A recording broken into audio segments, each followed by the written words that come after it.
মেলা দিয়েছে আপনার মধ্যে পরিবর্তন করার জন্য আর কি আছে শুধু রঙ্গমঞ্চ সার্কাস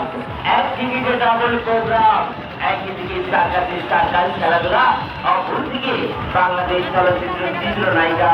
জনপ্রিয় চিত্রনায়িকা নাচি চিত্রনায়ক শ্রাবণ শাহ তাদেরকে নিয়ে মন মাতানো 14 সঙ্গীত অনুষ্ঠান সঙ্গীত মালা টিকিট কাউন্টার খোলা টিকিট সংগ্রহ করুন যা দেখছিলাম যা দেখাচ্ছিলাম দেখছিলাম আবার চলে যাবো এবার যেটা দেখতে দেখতে ভরে গেছে মন মঞ্চে আসছেন আর একজন আছে যত জ্ঞানী করে আর গান নিয়ে আসছেন রাজধানী ঢাকার জনপ্রিয়